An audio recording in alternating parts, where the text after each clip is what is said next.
नमस्कार.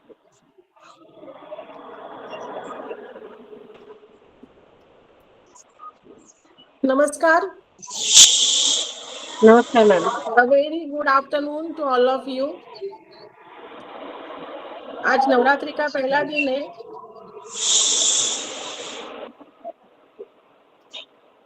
So we'll start. या देवी सर्वभूतेषु शक्ति रूपेण संस्थिता नमस्तस्ये नमस्तस्ये नमस्तस्ये नमो नमः.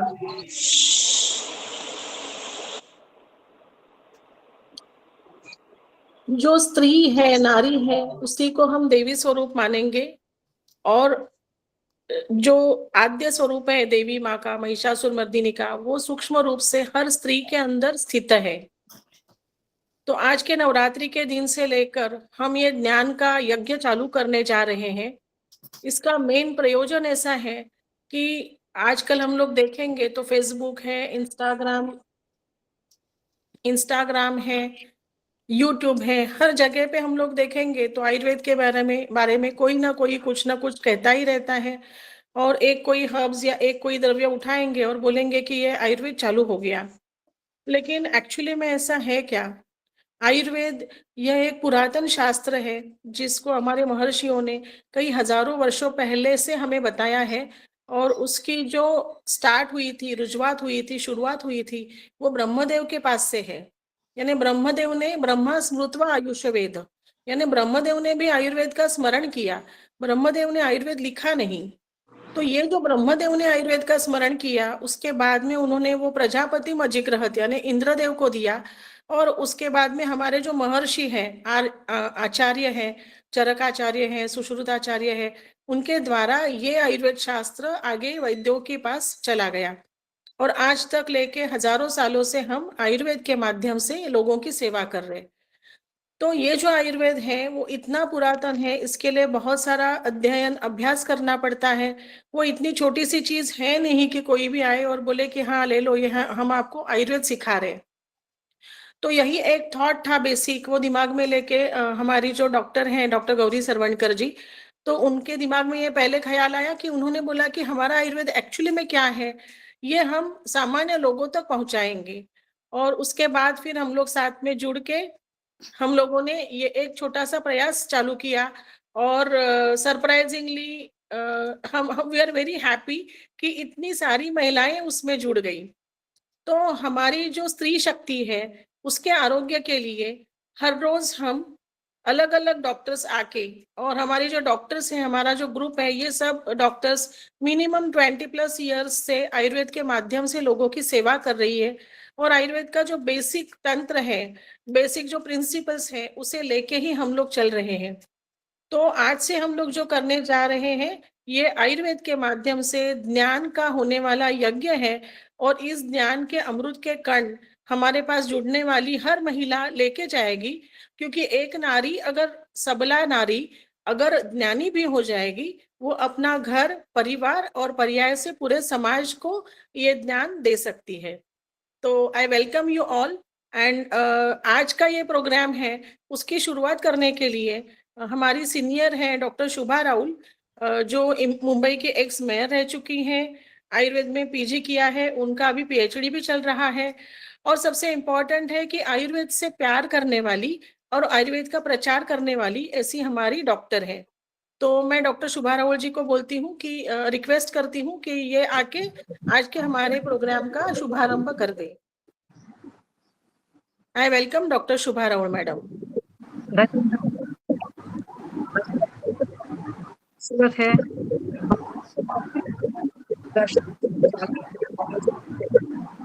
स्पेशल चर्चा सत्र आयोजित करने के लिए मैं डॉक्टर गौरी सरवणकर और उसकी पूरी टीम, डॉक्टर और सब और कहना चाहती हूँ, आयुर्वेद यह सिर्फ शरीर का नहीं, मन समाज का आरोग्य की ओर हमें ले जाता है. तो इस प्रकार का आयुर्वेद के माध्यम से हम आरोग्य का यज्ञ करेंगे 9 दिन, और ये नवरात्र बहुत खूबसूरत रहेगी. हमें मेरा यहाँ पर आह्वान है सबको कि इस 9 दिन के 9 यज्ञ का आप पूरा लाभ लीजिएगा, क्योंकि हर रोज आपको एक अच्छे वक्ता मिलेंगे जो आयुर्वेद के एक स्तर पर पहुंच चुके हैं। आज की पहली वक्ता हमारी सीनियर डॉक्टर नियति जी है और उन्होंने बहुत आयुर्वेद में काम किया है और अनेकों को गाइड किया है। तो मैं मेरा वक्तव्य यहीं पे खत्म करती हूँ और सबको नवरात्र की शुभकामना देती हूँ। धन्यवाद। Please don't deny participants to join. कविता किसके पास है वो? कि बाकी सबको डिनाई किया जा रहा है, तो प्लीज डोंट डिनाई। डिनाई नहीं कर रहे, पता नहीं क्या हो गया। एडमिट कर रही हूँ।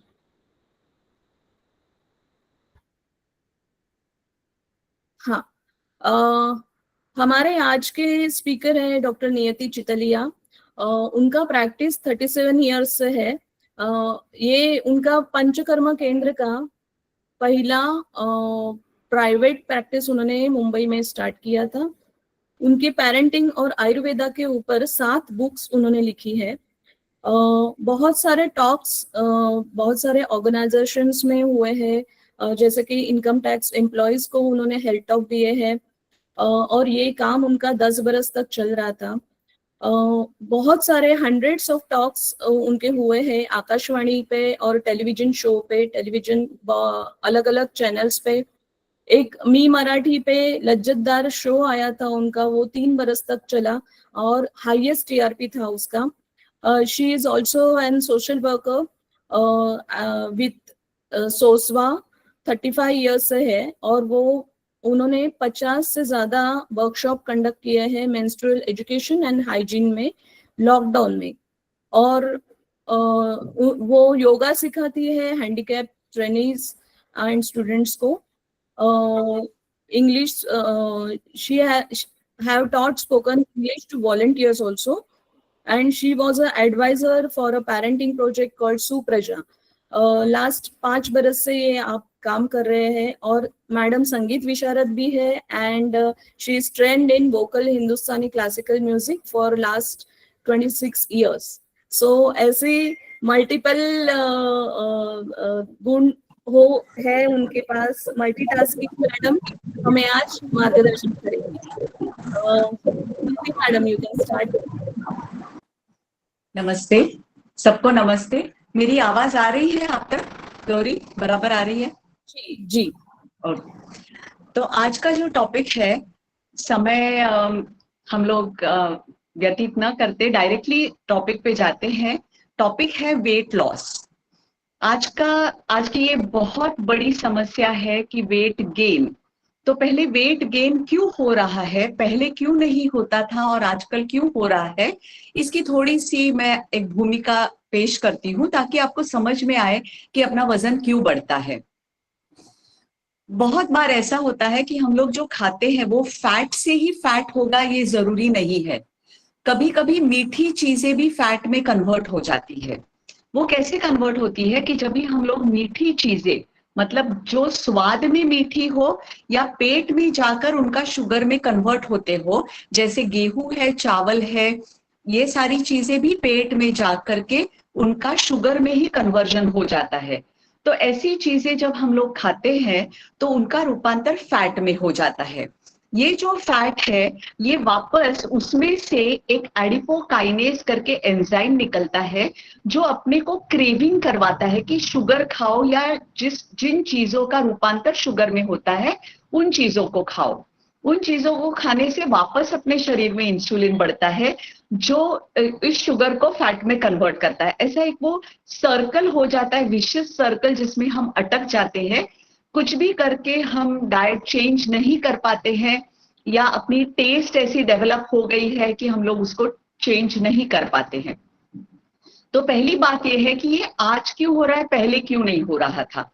आज अपना लाइफस्टाइल जो है वो बहुत सिडेंट्री हो गया है, मतलब हम बैठ के बहुत सारा समय व्यतीत करते हैं और जिसकी वजह से अपने शरीर में जो पचन होना चाहिए, जो पेट में आंतड़ों में जो हलचल होनी चाहिए या पसीने से जो पानी निकल जाना चाहिए, वो सारी चीजें अपने शरीर में हो नहीं रही है। इसीलिए हमको अभी ज्यादा कसरत करनी पड़ती है। बीच में मैंने देखा कि ट्रेडिशनल फूड क्या होता था।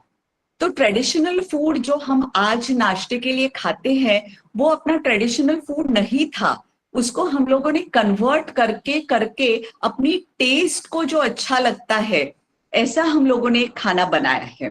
इसीलिए जो पहला ये जो वेट लॉस अगर हम लोग करना चाहते हैं तो उसको 3 prong मतलब 3 चीजें अपने को सावधानी से ध्यान रखनी है। अपने आहार की तरफ ध्यान रखना है, अपनी कसरत की तरफ ध्यान रखनी है, और अगर बहुत ही ज्यादा वजन बढ़ा है तो आपको कुछ दवाइयां भी लेनी पड़ेगी। वो दवाइयां लेके भी आपका वजन कम हो सकता है। अभी पहले ही मैं दवाइयों के बारे में ही थोड़ा बोलूंगी, क्योंकि लोगों को ऐसे लगता है कि दवाइयां लेने से फिर उसकी आदत पड़ जाएगी या ऐसे। तो दवाइयां भी 2 कैटेगरी में आती है। एक कैटेगरी ऐसी होती है कि जैसे अपने को कोई डेफिशिएंसीज होती है। आपको मालूम है आजकल हम लोग कैल्शियम डेफिशिएंसीज, प्रोटीन डेफिशिएंसीज के बारे में बहुत ज्यादा बोल रहे हैं। तो जब ये कैल्शियम डेफिशिएंसी हो या आयरन की डेफिशिएंसी हो तो अपना शरीर पानी पकड़ के रखता है, अपना शरीर पानी पकड़ के रखता है। मतलब होता क्या है कि दिखने में हम स्थूल दिखते हैं मगर हमसे कुछ काम नहीं होता। दिखने में बहुत स्थूल मोटे लगते हैं मगर काम में अपने में स्टैमिना नहीं होता, क्योंकि स्टैमिना कैल्शियम से, आयरन से, प्रोटीन से आता है जो अपने में कमी है। तो बहुत बार ऐसा देखा जाता है कि छोटी सी एक दवा B12 बढ़ाने वाली दवा, थोड़ा सा प्रोटीन बढ़ाया और थोड़ी सी एक आयरन की गोली चालू की तो शरीर का मोटापा कम होता है। इसमें भी बहुत सारी औरतों को या बहुत सारे लोगों को ऐसे लगता है कि अभी कितनी दवाइयां खाए, क्यों खाए। मैं उनको कहती हूँ कि जो आयरन है, B12 है, प्रोटीन है, इसको आप दवा मत समझो। ये आहार का ही एक स्वरूप है। आप खाने में से उसको कम खा रहे हैं, इसके लिए आपको अलग से उसको लेना पड़ रहा है। तो उसको आप दवा मत समझो, उसको आप समझो आप एक प्रकार से आहार ही ले रहे हो। अगर आप आहार में चेंज करो तो धीरे धीरे ये गोलियां भी कम हो सकती है।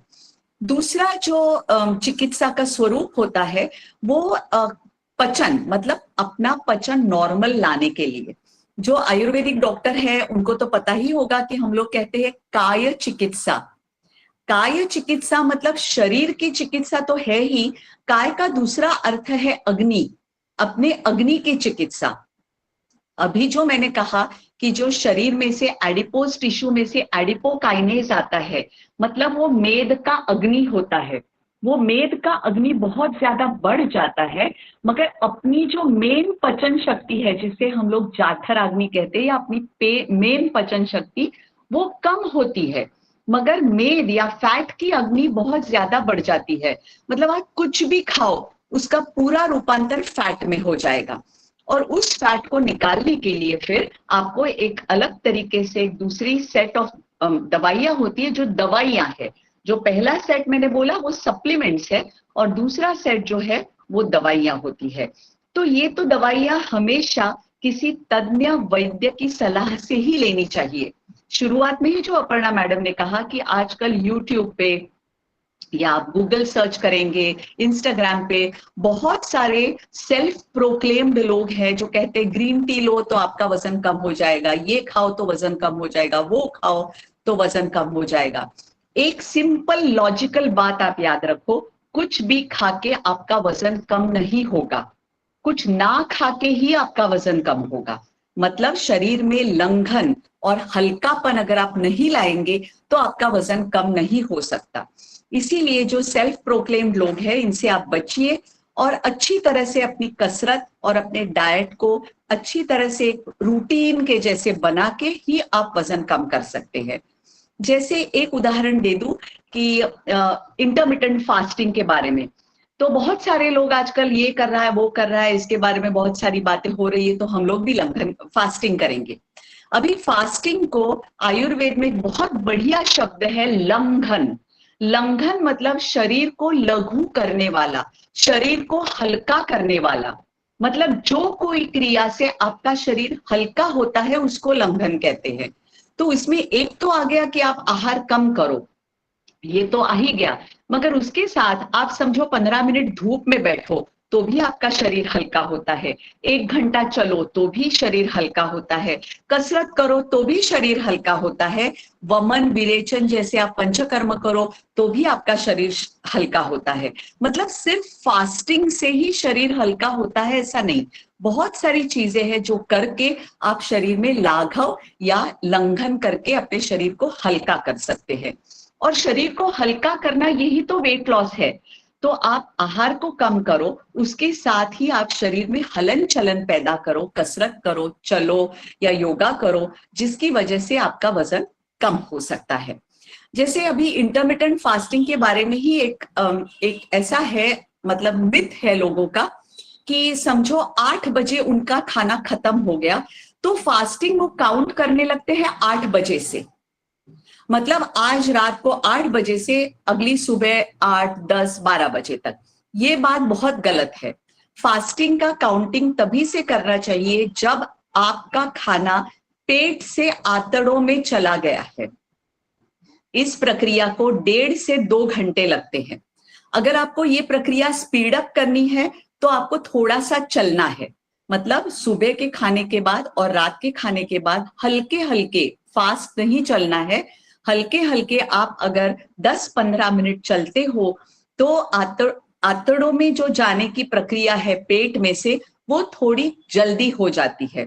मतलब आप अगर 8 बजे खाना खाते हो तो आप आपका फास्टिंग 9:30 बजे से गिन सकते हो या 10 बजे से गिन सकते हो। तो वो 2 घंटे बाद आपको उसको गिनना है। आपने खाना खाया तुरंत तभी से फास्टिंग का समय शुरू नहीं होता है। जब भी वो आंतड़े में चला जाता है खाना, तभी से फास्टिंग की गिनती शुरू होती है। तो अभी हमने 2 मेन मुद्दे देखे। दवाइयां 2 टाइप की होती है, सप्लीमेंट्स होते हैं और आपके फैट मेटाबॉलिज्म को कट करने वाली दवाइयां होती है। दूसरी बात है कि आप शरीर में लाघव उत्पन्न करने वाली कौन सी चीजें करेंगे, क्या क्या करेंगे जिससे आपके शरीर को लाघव निर्माण हो। तो उसमें एक बहुत महत्वपूर्ण चीज है कि योगा है और जिम है।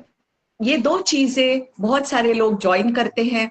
बहुत सारे लोग ये भी पूछते हैं कि मैडम हम लोग छोड़ देंगे तो बाद में अपना वजन बढ़ेगा। मैं उनको कहती हूँ छोड़ देने की बात पहले मत सोचो, पहले शुरुआत करने की बात सोचो। जो आपके शरीर को अच्छा लगे उससे शुरुआत करो। दूसरी एक बहुत ही कंट्रोवर्शियल बात है जो हम लोग डॉक्टर्स ही कहते हैं, मैं खुद कहती हूँ कि चलना ये कसरत नहीं है। चलना ये शरीर की एक एक्टिविटी है जो जरूर होनी चाहिए, मगर उसको आपकी कसरत में मत गिनो। कसरत वो है जो आपके मांसपेशियों को, आपके लिगामेंट्स को स्ट्रेच करती है और स्ट्रेंथन करती है। तो उसमें 2 चीजें आती है, योगा आता है, योगासन आते हैं और वेट्स या जिम आता है। उसमें भी बहुत सारे लोग जो आजकल इंस्टाग्राम, यूट्यूब पे बहुत उसकी एडवर्टाइजमेंट चालू है कि योगा तो भारतीय है, हम लोग जो परदेश से आया है जिमिंग, उसको क्यों हम लोग ग्लोरीफाई कर रहे हैं। तो एक बात अवश्य याद रखना कि जिम भी अपना ही है। अपने हर एक जिम में किसका फोटो लगाया रहता है? हनुमान का फोटो लगाया रहता है। तो जो हनुमान जी थे वो बहुत बलशाली और शक्तिशाली थे, और शंकर भगवान जो थे, शंकर ने योगा की शुरुआत की। हमारे आयुर्वेद में जब हम लोग योगा सीखते हैं उसमें हमको सिखाया जाता है कि 84 लाख योगासन है इस दुनिया, हम लोग कर सकते 84 लाख जितने आसन। तो ये इसकी शुरुआत शंकर से हुई थी और हनुमान से कसरत की शुरुआत, ये जो जिमिंग है उसकी शुरुआत हुई थी। दोनों अपने ही है, कहीं बाहर से नहीं आए हैं। तो आप लेंथन करो। योगा से क्या होता है, मसल्स लॉन्ग होते हैं और जिम से मसल स्ट्रॉन्ग होते हैं। दोनों अपने को करना है, लेंथ भी करना है और स्ट्रेंथन भी करना है। तो ये चीजें आपको ध्यान में रखनी है कि अपने को अपना जो फिजिक है उसको कैसे बलशाली भी करे और लॉन्जिविटी भी बढ़ाए और शरीर में हल्कापन भी लाए। अभी जो मेन मुद्दा है कि आहार में हम लोग क्या खाएं, तो आहार में जो हम लोग खाना खाते हैं आजकल वो ज्यादा कार्बोहाइड्रेट प्रधान होता जा रहा है। अगर आप सब लोग एक पेपर लेके और पेन लेके अभी बैठे और जो मैं कह रही हूँ उसको थोड़ा नोट डाउन करें, तो आपको हमेशा उसको आप मैग्नेट से आपके फ्रिज पे लगा के रख सकते हो और उसका उपयोग आपको लाइफ में बहुत अच्छा होगा। तो अपना जो पेपर है उसको आप वर्टिकली डिवाइड करिए लेफ्ट और राइट भाग में। लेफ्ट और राइट भाग में आप उसको वर्टिकली डिवाइड करिए। लेफ्ट साइड में हमें लिखना है रोटी, चावल, भाकरी मतलब है ज्वार, बाजरा, मिलेट्स, कीनवा, बकव्हीट, आलू, स्वीट पोटैटो, सूरण, ये सारी चीजें अपने को लेफ्ट में लिखनी है। और राइट में लिखनी है सब्जी, दाल और कचुम्बर।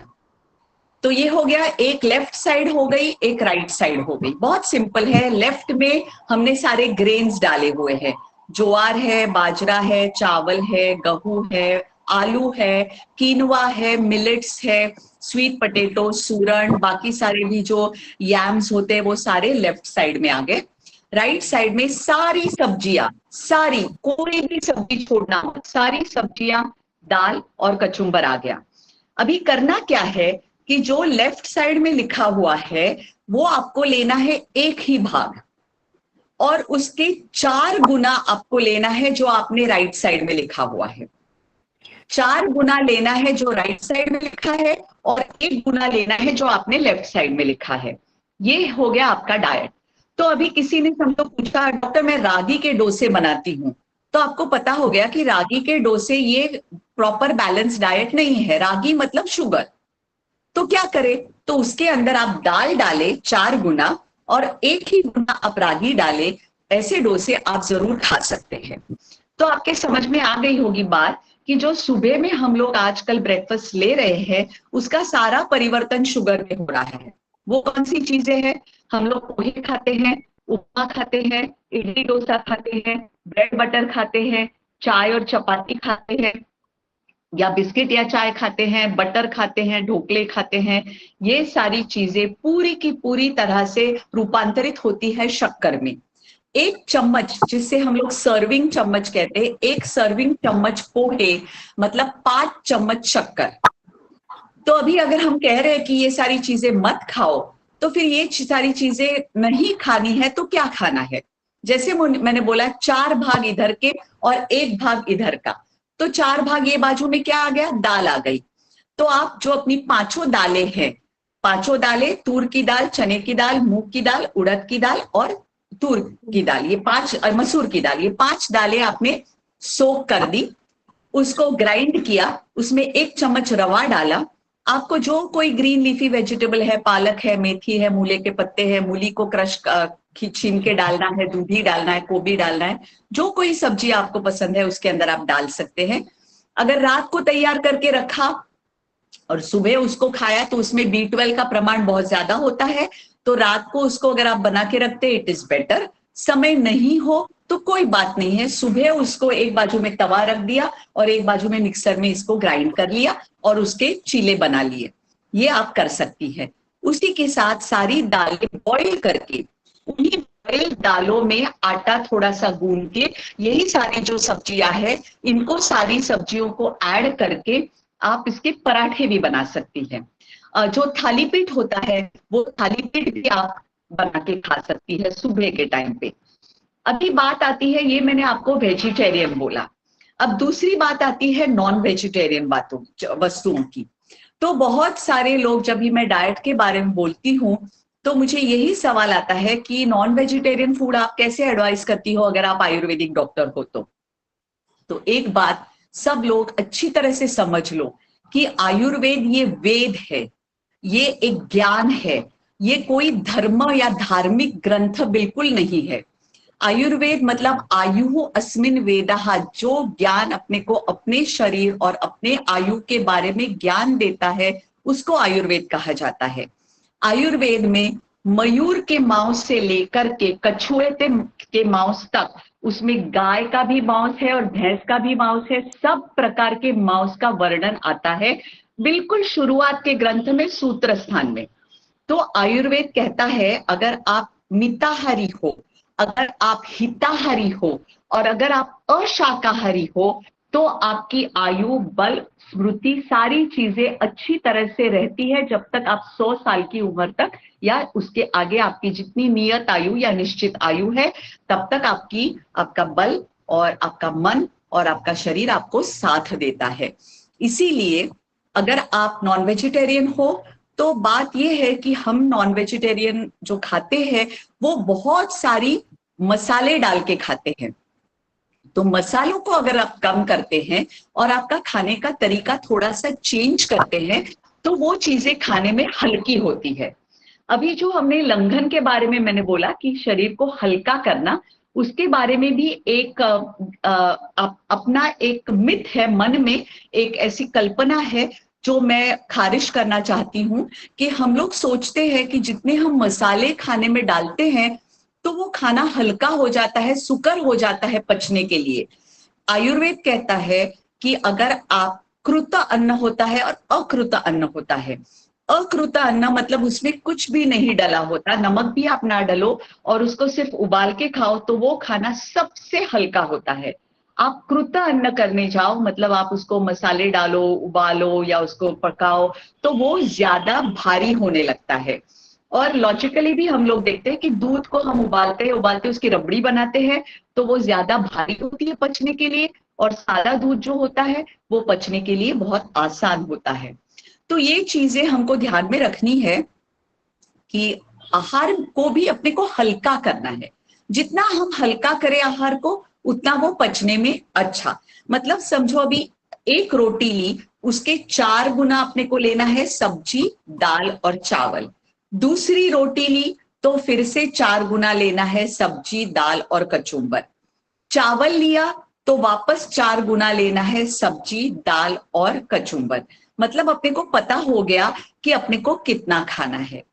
एक दूसरी बहुत आयुर्वेद की स्पेशल बात है कि वो कहता है कि अपना पेट का साइज इतना होता है समझिए, तो उसके 1/3 ही पेट अपने को खाना है।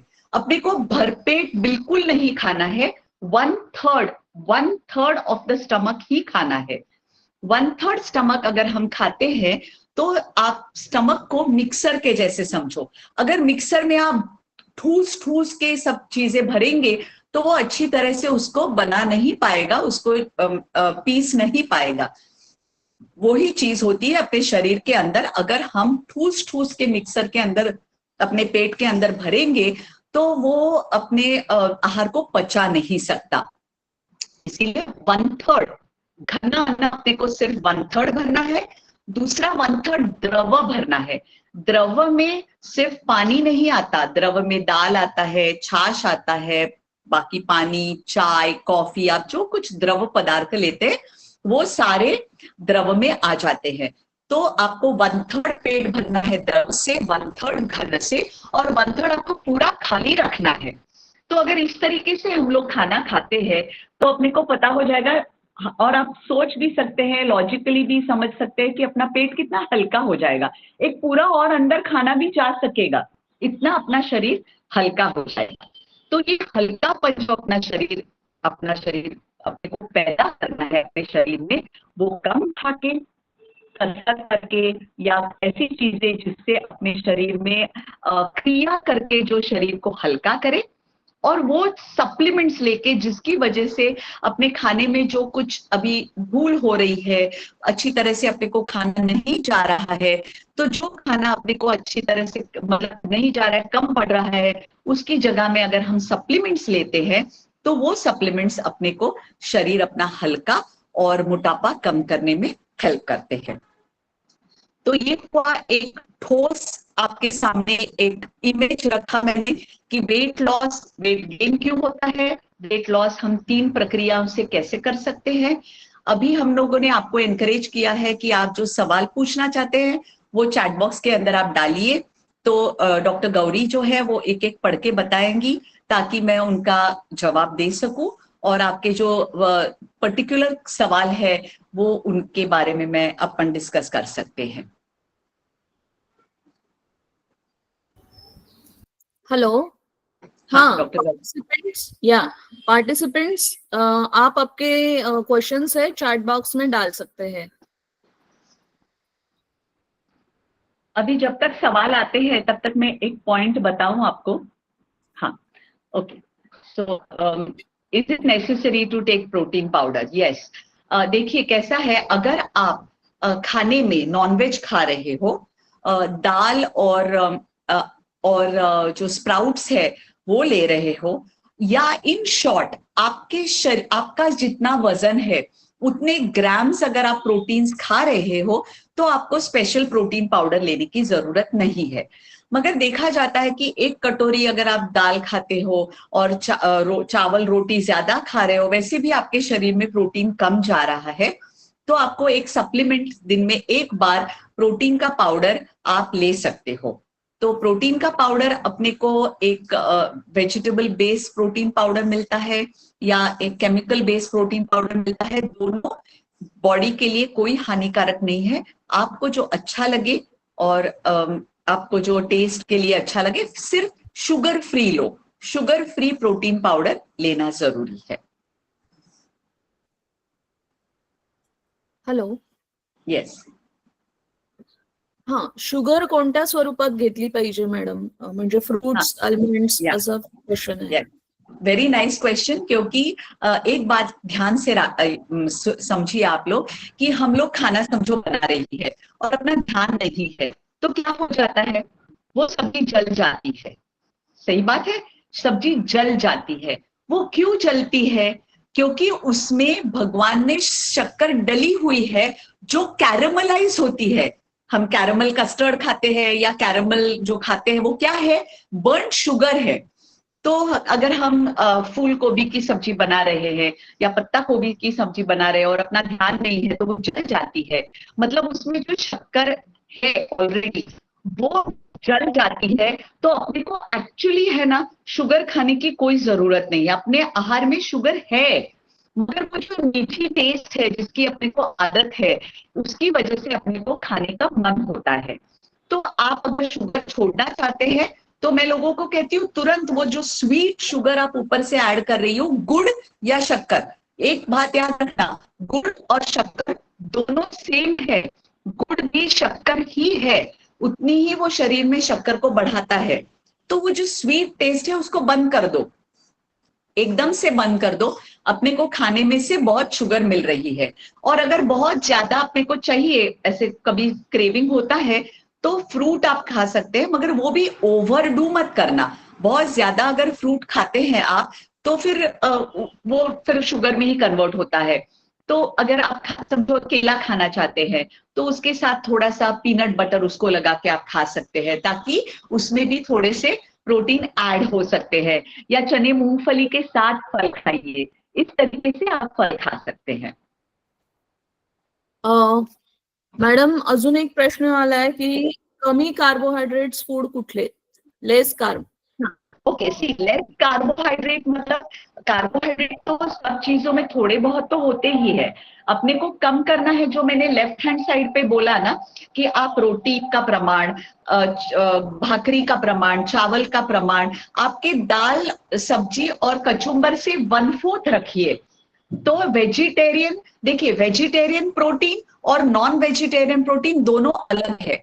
वेजिटेरियन प्रोटीन के को पूरा होने के लिए थोड़े से कार्बोहाइड्रेट की जरूरत होती है.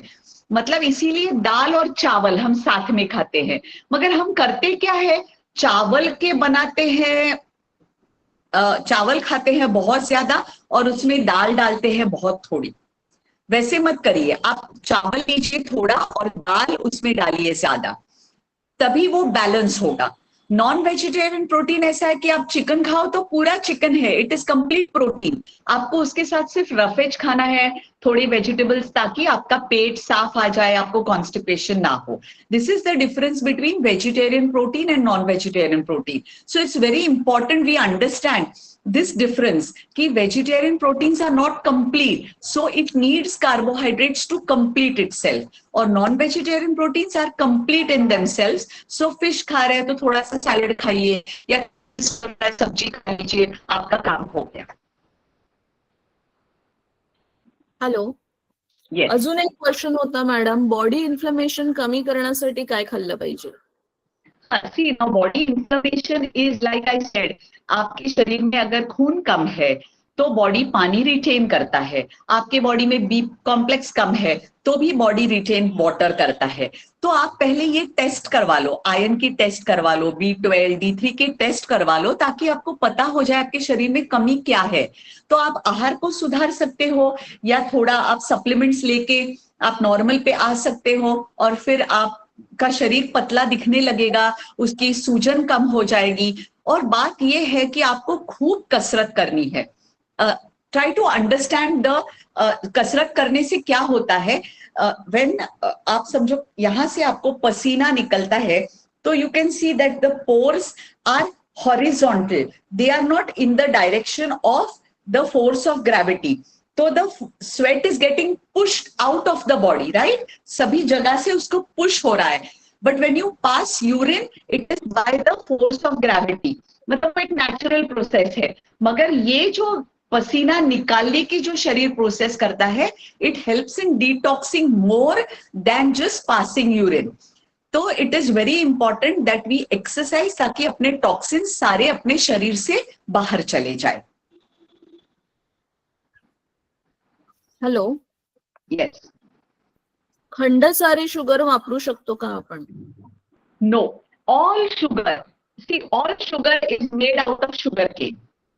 सारी चीजें शुगर केन से बनती है, वो भले कोई नेचुरल हो कोई केमिकल प्रोसेस से हो, उससे अपना संबंध नहीं है। अपना संबंध क्या है, वो सारी चीजें अपनी ओबेसिटी बढ़ा रही है। और आज आप प्रैक्टिकली सारे लोग जिन्होंने ये आज ज्वाइन किया हो, they might have done their sonography of the liver and people will understand that they have fatty liver nowadays. The fatty liver होने का रीजन भी ये है कि अपने आहार में ज्यादा कार्बोहाइड्रेट और ज्यादा शुगर है, not fat. The liver is getting storing the fat which is getting converted from sugars. तो आप अभी अपना अगर डाइट बदलते हैं तो you can be rid of your fatty liver also. उसके साथ आपको एक ध्यान रखना है कि पानी भी आप पिए, तो ऐसे सुबह उठ के अगर 2-3 गिलास पी लिए कि मेरी किडनी को फ्लश होने दो, ऐसा कभी मत करना। पीना है अपने को 7 या 8 गिलास पानी, मगर शॉर्ट्स में बीच बीच में जब भी अपने को पसीना ज्यादा हो, प्यास लगे, तभी उसको पीना, ताकि उसका पचन भी शरीर में ठीक हो। अपना आहार पचा है, अपने को मालूम है, हम सुबह टॉयलेट जाते हैं, अपने को पता हो जाता है कि आज मेरा आहार मुझे पच गया है। पानी बचा है, इसका कोई अपने को समझने का तरीका नहीं है। इसीलिए पानी को शॉर्ट्स में पीजिए, थोड़े थोड़े टाइम पे पीजिए, ताकि किडनी पे ज्यादा प्रेशर ना आए, क्योंकि kidney is the king organ of our body. उसको बहुत सारे इंपॉर्टेंट फंक्शंस है। सिर्फ यूरिन को निकालना वो उसका मेन फंक्शन नहीं है। D2 D3 का synthesis, electrolyte balance, sodium potassium calcium का लेवल्स नॉर्मल रखना, उसके बहुत सारे फाइनर प्रॉपर्टीज है जो किडनी को देखने पड़ते हैं। अगर उसको आपने सिर्फ एक्सक्रीशन का काम दिया तो जो मेन काम बाजू पे रह रहे, इसी की वजह से आज अपने को जो डेफिशिएंसी दिखाई दे रही है, one of the reason is this. Madam, तुम्ही सांगितलं वॉक केल्याने वजन कमी होत नाही, तर टमी कमी करण्यासाठी काय व्यायाम करावेत? सी ऐसे कभी कोई ऐसा मत सोचना कि ये अभी मेरा ये भाग बढ़ गया है तो मैं इसके लिए कसरत करूं। You have to do whole body exercise, even walking. See, if you walk briskly, suppose you do a proper warm up, then you walk briskly for 45 minutes, then you come back and do about 10-15 yogasans, so you can get the advantage of activity from walking and yogasan करने से।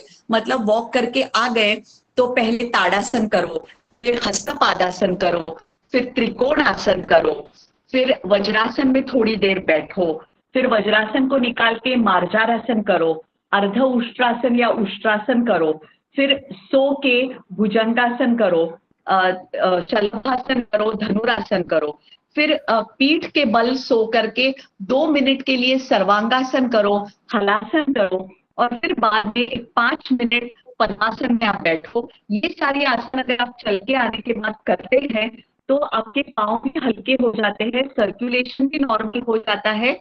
और अगर आपके पास कम समय है और वजन कम करना है तो 45 मिनट्स वॉक हो गया, उसके पहले 10-1 मिनट वार्म अप हो गया, और ये जो आसन मैंने बोले ये 15 मिनट आने के बाद आपने आसन किए, तो you get a very good concise way of starting your exercise programme.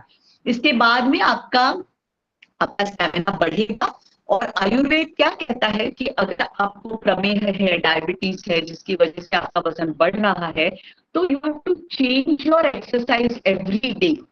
बदल बदल के एक्सरसाइज करिए। ऐसे चरक में चिकित्सा स्थान में कहा है कि आप हर रोज अलग कसरत करिए, ताकि आपका बॉडी शॉक हो, अरे कल तो ये किया, अभी आज ये, वापस इसको मुझे मेहनत करनी है। तो मेहनत आपकी राइट डायरेक्शन में जाएगी और आपको तुरंत रिजल्ट्स दिखेंगे। ओके मॅडम, स्ट्रेसचा बॉडी वेट गेन वर काय इफेक्ट आहे? Very nice question. I had left out this in the talk. Stress plays a very, very important role in weight gain. तो अभी स्ट्रेस कैसे कम किया जाए? तो देखिए, आजकल देखा जाता है कि most of the people are suffering from what we call as FOMO.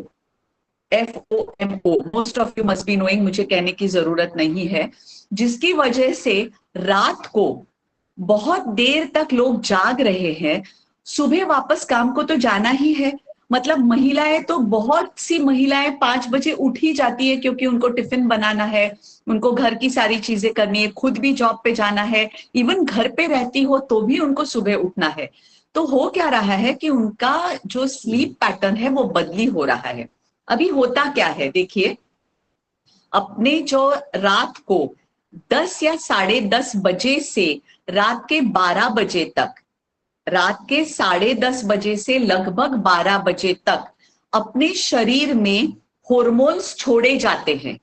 Hormones, अपने बॉडी के जो स्टेरॉइड्स होते हैं वो छोड़े जाते हैं, मगर वो प्रक्रिया होने के लिए आप सोए हुए रहने चाहिए। मतलब यू मस्ट बी अस्लीप।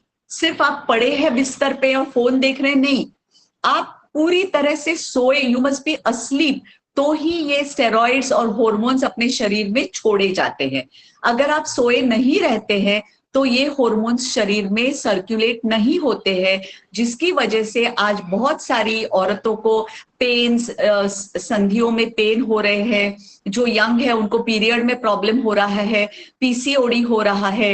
ये सारी चीजें हार्मोन सर्कुलेशन में ना होने की वजह से, और जो मेन हार्मोन अपना है एड्रेनालिन, जिसकी वजह से अपने को उत्साह आता है, जिसकी वजह से हम लोग यंग रहते हैं, वो हार्मोन अगर अपने शरीर में सर्कुलेट नहीं हुआ तो नेचुरली हमारा जो एक will be irritated, will be stressed, will be anxious, will be nervous. All these things will irritate us if the hormones and steroids are not circulated at that time in the body. The second thing what happens in our body is, आप जब सुबह उठते हो, ब्राह्म मुहूर्त आयुर्वेद ने कहा है, आयुर्वेद के हिसाब से जो ब्राह्म मुहूर्त है वो सूर्योदय के पहले 45 मिनट्स टू 1.5 आवर, मतलब 4:45 बजे आप पकड़ो, ब्राह्म मुहूर्त शुरू हो जाता है। अगर आप ब्राह्म मुहूर्त पे उठते हो तो आपके शरीर में सर्कुलेशन में आयरन और कैल्शियम छोड़ा जाता है, but for that you should be awake. If you are asleep वो सर्कुलेशन में नहीं जाता है. So you got the point. Morning awake तो ही सर्कुलेशन होगा, नाइट अस्लीप तो ही सर्कुलेशन होगा, and we are doing everything just the opposite. So we must start from today. कैसे होगा? एक दिन में आप 10:30 में आपको नींद नहीं आएगी. आप अगर 1 बजे सो रहे तो आधा घंटा रोज आप धीरे धीरे या 15 दिन, हफ्ते में धीरे धीरे करके आप कम करते जाओ और आपका सोने का समय जल्दी लाओ. इट डजेंट मैटर आपको फेसबुक पे कौन देख रहा है, इंस्टाग्राम पे कौन देख रहा है, doesn't matter. What matters is कि अपने शरीर में कैल्शियम, आयरन, बी कॉम्प्लेक्स और हॉर्मोन्स और स्टीरॉइड्स बराबर है. That is more important. Madam, एक क्वेश्चन आहे की ड्रॅगन फ्रूट खाऊन वेट लॉस होतंय का आणि कसं करायचं? Like I said, eating anything is not going to cause weight loss. Food is going to go and going to stick somewhere to your body. तो ना ड्रैगन फ्रूट, ना green tea, ना kiwi fruit, कुछ नहीं. Only 1/3 of your stomach you eat food. बस simple and very simple. सारी सब्जियां खाओ, सारे फल खाओ, 1/3. सारा नॉनवेज खाओ, जो भगवान ने बनाया है अपने को खाने के लिए वो सारी चीजें खाओ. मगर 1/3 स्टमक खाओ, पेट को इतना भर के कि अभी मैं सांस भी नहीं ले सकती, तो आपको वो डाइजेशन के ऊपर प्रेशर होगा, वो पूरा कन्वर्ट होगा फैट में, जाके लिवर में स्टोर हो जाएगा and then you will be at a loss. Shift duty असणाऱ्यांनी कसं त्यांचं फूड Yes. मॅनेज करायचं? Very very nice question. ये जो शिफ्ट ड्यूटी होती है, समझो आपको नाइट शिफ्ट है, तो नाइट शिफ्ट को जाने से पहले एटलीस्ट 2 to 3 आवर्स, मतलब if you are going to start your job at 9 o'clock, तो you should see to it कि आपका डिनर 6 बजे तक खत्म होना चाहिए. 6 बजे आपका डिनर खत्म हो जाना चाहिए. देन ट्राई कि आप जब भी शिफ्ट पे होते हो तो कुछ भी ना खाए. अगर पेट में बहुत ही हंगर पैंस होते हैं तो कोई भी फ्रूट आप खा सकते हो. अभी इसमें ड्रैगन फ्रूट जैसे जो फ्रूट्स है बहुत ज्यादा मीठे नहीं है, they play a very important role. Apples है या जूसी फ्रूट्स है जैसे संतरा है, मौसम्बी है, those fruits also play a very important role. अपने को जूस देते हैं, द्रव देते हैं. तो ये ऐसे सारे फ्रूट्स आप थोड़े खा सकते हो. सुबह आप जब घर आते हो तो पहले हमेशा आयुर्वेद ने कहा है कि भूख और नींद ये 2 चीजें हैं, तो पहले नींद का सेवन करो, फिर भूख के बारे में सोचो. So after coming, first thing is go to sleep, don't eat. First thing is go to sleep. थोड़ा भी आप भले 1 घंटा 1.5 घंटा एक छोटी सी नैप ले लो. उसके बाद में उठ के आप ब्रेकफास्ट में ही पूरा खाना, जैसे कि दोपहर का खाना है, इस तरीके से खाना खाओ. फिर थोड़े से टहलो और फिर से आप अगर 12 बजे से 6 बजे तक पूरी नींद ले लो. 6 बजे उठ के खाना खा के you can go to your job at 9 o'clock.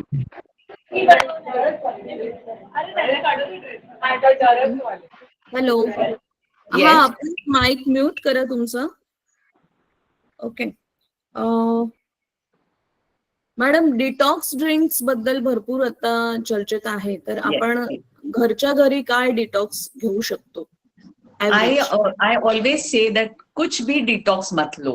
आप जो पसीना निकालोगे वो ही बेस्ट डिटॉक्स है. उसमें से सारी चीजें अपने शरीर में से वायु, पित्त और कफ, आयुर्वेद के हिसाब से अगर देखा जाए, और अगर हम दूसरी चीजों में बोले तो पसीने से आपकी सारी चीजें निकल जाती है जो अपने शरीर को जरूरत नहीं होती है.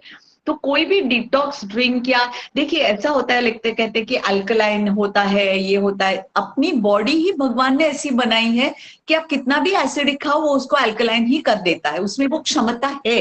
बट कब है? जैसे मैंने बोला, काय चिकित्सा. आप अगर अपने अग्नि को संदूषित नहीं रखेंगी तो वो नहीं कर पाएगा ना डिटॉक्स. तो अपने अग्नि को संदूषित रखिए. जैसे पुराने जमाने में हम चूल्हा जलाते थे तो बहुत सारी लकड़ियां उसके अंदर डालते थे तो वो चूल्हा पूरा बुझ जाता था. तो मुझे याद है मेरी दादी कहती थी, अरे थोड़ी तो लकड़ियां निकाल उसको तो फिर वो जलेगा अच्छी तरह से. वैसे ही थोड़ा कम खाइए तो अपने आप अपना अग्नि जलेगा और वो ही शरीर को अल्कलाइन करेगा, वो ही शरीर को सब कुछ करेगा. Let your body do something but give it some space. जैसे हम लोग एक दूसरे को कहते थोड़ा मुझे स्पेस दो, मतलब क्या, थोड़ी जगह दे दो. तो वैसे ही पेट में थोड़ी जगह तो रखो ताकि वो उसको कुछ पचन कर सके. Madam, can you please explain calorie deficient diet? देखिए कैलोरी, या means calories is what, it's the energy that we get. Okay, so we get energy from sugars, we get energy from proteins, we get energy from fats, right? Now, like you can think that the energy that comes from sugar, you can give it the, बहुत सारे लोग इसको ये उपमा देते हैं, parking lot. they call it the parking lot syndrome. मतलब समझो अभी आप कहीं जाते हैं मॉल में, आप इतवार को जाते हो जब भी बहुत गर्दी होती है, तो क्या होता है, फर्स्ट लेवल पे पार्किंग फुल, सेकंड लेवल पे पार्किंग फुल, थर्ड लेवल पे parking full, then you have to go to the fourth level, then to come down it takes so much time, right? The same thing happens when you eat too much of sugar. It starts getting deposited in so many places that बाद में वो शरीर में से उसको निकालना बहुत ही मुश्किल हो जाता है. So let's keep our parking lots totally empty. तो क्या करें? तो एनर्जी हम ऐसी चीजों से ले कि जो शरीर में डिपॉजिट ना हो और लंबे समय तक अपने को एनर्जी दे. वो 2 चीजें हैं, प्रोटीन है और फैट है. तो प्रोटीन और फैट से जो अपने को एनर्जी मिलती है, मतलब जो कैलोरीज मिलती है, दे गो लॉन्ग वे मीन्स जैसे मैंने अभी आपको बोला, आप दाल के पराठे आप ब्रेकफास्ट में ले लो, उसके साथ प्रोटीन सप्लीमेंट दूध में डाल के या पानी में डाल के, protein supplement can be had in water और in milk as you like, उसमें आपने डाला और वो एक प्रोटीन ड्रिंक लिया, एक या दो दाल के डोसे लिए, तो आप देखेंगे कि आप सुबह में समझो 8 बजे खाना ब्रेकफास्ट लेते हैं तो 1 या 1:30 बजे तक आपको भूख नहीं लगेगी। मगर अगर आप शक्कर वाली एकदम भरपूर चाय पीते हैं, उसके साथ फ्रूट्स भी खाते हैं, उसके साथ ब्रेड बटर या चाय चपाती खाते हैं, तो 10-11 बजे तक आपका शरीर ऐसे होगा, मुझे और चाहिए, मुझे और चाहिए, और मुझे, तभी फिर आप चक्कर वाली चाय पियोगे। सो calories which go a long way make a big difference in our body. So take your energy from fats and proteins rather than from sugars, that's carbohydrates and sugars. Madam, थोडं मेनोपॉज मध्ये प्रोटीनची मात्रा कशी असली पाहिजे किंवा menopause मध्ये काय शक्य घेतलं पाहिजे? ऑल लेडीज, एक बात ध्यान रख लो कि menopause is a myth. Menopause करके कोई चीज होती ही नहीं है, वो सब अपना मन का घड़न है, क्योंकि अपने को लगता है अभी हम बूढ़े हो गए, अभी अपनी हड्डियां वो हो जाएंगी, ये हो जाएंगी। मेनोपॉज आप अगर कसरत करते हैं रेगुलरली तो आपको कोई मेनोपॉज की तकलीफ नहीं होती है। मगर अगर आपने अभी कसरत शुरू नहीं की है और आपको मेनोपॉज की तकलीफ हो रही है, तो कैसे होता है, ईस्ट्रोजन और प्रोजेस्टेरोन के अपने शरीर में बनना बंद हो जाता है। मगर उसकी जगह हम एड्रेनालिन को तो बढ़ा सकते हैं, adrenaline will take the place, और एड्रेनालिन की वजह से अपने को उत्साह और सब चीजें, अपनी कसरत अच्छी होगी, everything will be possible for us. तो उसको आप बढ़ाए, तो कैसे बढ़ाए, तो कसरत करके बढ़ाए, या अपना डाइट प्रोटीन्स बहुत ज्यादा ले, मतलब अपना जो वेट है उतने ग्राम्स तो जरूर ले। मेरे कहने से मेरे बहुत सारे पेशेंट्स जो प्योरली वेजिटेरियन थे, they have started eating eggs, chicken का सूप वगैरह, और उनको इतना शरीर में फर्क लगता है कि there is a lot of change in their body. तो आप थोड़ा, अगर आपको अच्छा लगता है, सुविधा है, तो आप ऐसे डाइट में भी चेंज कर सकते हैं, जिसकी वजह से आपको मेनोपॉज की कोई तकलीफ नहीं हो। और आज से शुरू करिए, so you can tell people कि मेनोपॉज जैसी कोई चीज नहीं होती, मुझे कोई तकलीफ नहीं हुई है मेनोपॉज की। ओके मैडम, आजकल बर्गर, पिज्जा, ऐसे बेकरी प्रोडक्ट्स जो है, ब्रेड आइटम्स, तो उससे शरीर पे क्या असर होता है और वो कितना खाना चाहिए, नहीं खाना चाहिए? Because if you go out abroad में तो ब्रेड इज ओनली चॉइस और potato they use. I will tell you one thing. Many people know that my son lives in US. मैं US जाती हूँ. Only in hotels and only Indian people when they go there they eat bread. मेरी बहुत सारी सहेलियां हैं जो European है, अमेरिकन है, वो लोग ब्रेड बिल्कुल नहीं खाते हैं इन द हाउस। मतलब क्या कहना चाहती हूँ, यहाँ पर भी हम रेस्टोरेंट में जाते तो अपने को घर जैसा खाना तो रेस्टोरेंट में नहीं मिलता ना, तो अपनी कल्पना होती है कि जो रेस्टोरेंट में मिल रहा है वही लोग खाना खाते हैं घर पे। ऐसा तो हम लोग नहीं करते हैं। तो एक बात याद रखना कि वहां के होटल में ही ब्रेड ज्यादा मिलता है। मगर जब भी मुझे फास्ट फूड के बारे में लोग कहते हैं ना, तो मैं उनको ये बात कहती हूँ कि आप फास्ट फूड जब ये कहते हो तो सामने क्या आता है? पिज्जा और बर्गर, वड़ा पाव आता है, समोसा पाव आता है, भजी पाव आता है, भेलपुरी आती है, सेवपुरी आती है, ये सारी चीजें भी फास्ट फूड है। और ये सारी चीजें, या सुबह में जो कहा, पोहे है, उपमा है, इडली डोसा है, चाय चपाती है, ब्रेड बटर है, खाखरे है, ढोकले है, ये सारी चीजें भी फास्ट फूड है। ये सारी चीजें शुगर बॉडी में इंसुलिन को बढ़ाने वाली है, और जो एक्स्ट्रा इंसुलिन बॉडी में सर्कुलेट होता है उससे हेयर लॉस होता है, एक्ने होते हैं, बाल आने लग जाते हैं, लड़कियों में पीसीओडी होता है, वेट बढ़ जाता है। ये सारी चीजें वो जो इंसुलिन बॉडी में एक्स्ट्रा सर्कुलेट हो रहा है उसी की वजह से होते हैं। ओके मॅडम, प्रोटीन मध्ये हल्ली पनीर आणि टोफू खूप प्रमाणात खाल्लं जातं, तर Yes. ते खाल्लं पाहिजे की नाही? काही हरकत नहीं, यू कैन ईट पनीर और टोफू। जाते जाते ये भी एक बात बोलूं कि बहुत सारे लोग मुझे पूछते हैं कि अपने देश में होने वाली चीजें छोड़ के बाहर के देश की चीजें क्यों खाना। तभी मैं उनको ये एक सवाल पूछती हूँ कि आलू है, साबूदाना है, ये सारी चीजें विदेश से ही अपने यहाँ आई है। हम लोगों ने उसको अपना बनाया है, वैसे ही हम लोग रेड येलो कैप्सिकम है या लाल गोभी है, इसको भी अपना एवोकाडो है। एवोकाडो तो अफ्रीका में होता है, तो अफ्रीका का और अपना देश का जो जलवायु है इट्स ऑलमोस्ट द सेम, तो हम लोग उसको यूज कर सकते हैं, कोई हर्ज नहीं है।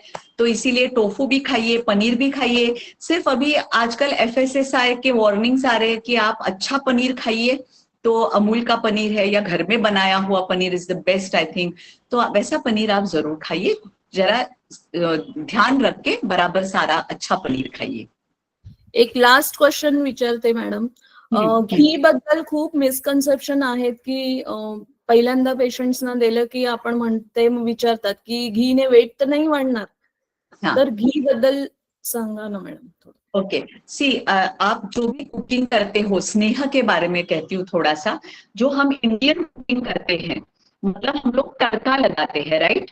तो अगर आपको तड़का लगाने के लिए जो इस्तेमाल करना है स्नेह, तो वो घी है और ग्राउंडनट ऑयल।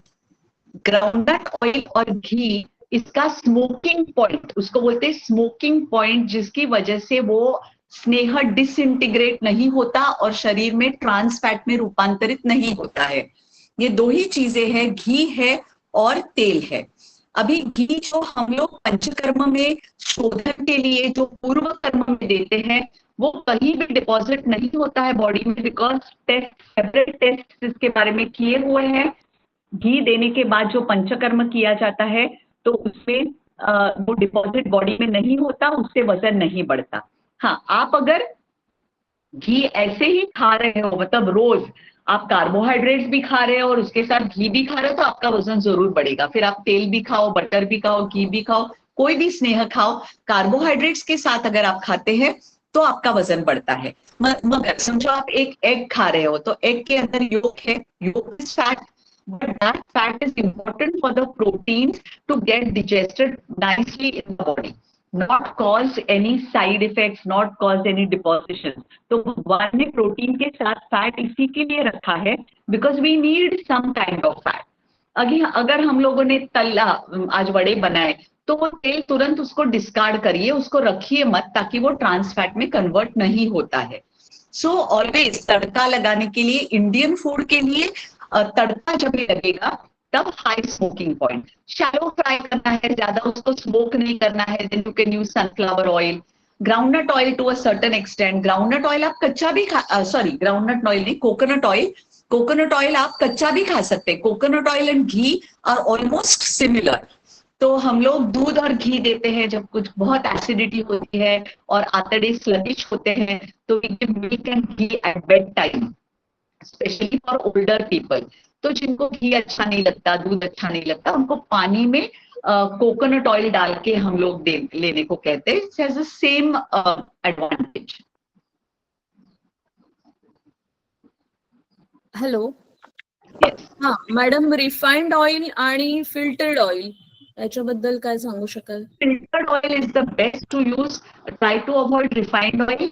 अगेन उसमें जो आजकल आता है cold press oil and all, तो कोल्ड प्रेस ऑयल या filtered oil doesn't make much of a difference. I always advise to take branded filtered oil, like cooperative जो होता है, जैसे धारा ब्रांड है, cooperative oil. So it is fortified, आप देखेंगे धारा के packet, it is fortified by what has been told to us by WHO. Vitamins A, D2 and D3 is added in the oil, so it is important for us. जो हम cold press oil लेंगे तो it is not fortified. जैसे नमक भी है, अगर हम लोग आयोडाइज नमक लेते हैं, it is good because WHO has seen that our sea and rivers are deficient in iodine, so we need iodized oil. We must eat iodized oil. Sentham is good, no doubt. आपको iodized सेंधव मिलता है तो आप खा सकते हो, मगर वो भी एक मिथ है। लोग सेंधव कहते हैं कि सेंधव इज गुड, सादा नमक मत खाओ बिकॉज इट्स केमिकल। ऐसे नहीं है, यू मस्ट ईट आयोडाइज नमक या ऐसा oil which is fortified. Cold press oil भी अगर आपको फोर्टिफाइड मिलता है तो go ahead and buy it. Okay, virgin coconut oil use करू शकतो? Yes, it is okay, but like I said, तड़का देना है तो आपको ग्राउंडनट ऑयल और घी ही यूज करना है। ओके, हेलो, हा मॅडम Yes. 4 वाचले आता क्वेश्चन्स Yes, घ्यायचे तर I think, yeah. I think we should stop, no? Because otherwise, या हॅलो हा. हॅलो हा बोला. मॅडम, एक शेवटचा क्वेश्चन. सिनियर सिटीजन लेडीज असतात त्यांचा आहार कसा असावा आफ्टर 75 और 70?